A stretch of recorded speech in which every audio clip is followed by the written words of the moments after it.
Converting docs to PDF without changing the layout is actually easy if you use your phone. Unfortunately, many people don't know that the best way to convert docs to PDF on a phone isn't through online converter websites. Let me show you the official, faster method that keeps your document layout intact. No pixel shifting guaranteed. First method, open the document to convert.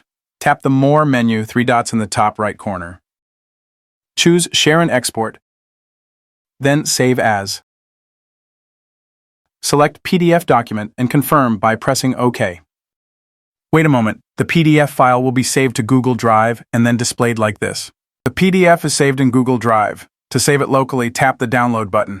If this window opens, your PDF is now saved on your device.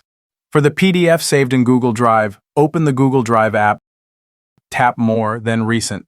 You'll find your PDF file stored in the Google Drive cloud. You can download or share the file by tapping the ellipsis next to the file name. That's how you easily convert docs to PDF without altering the layout. Hope this helps. Don't forget to like and subscribe for more Droid tips. See you in the next video.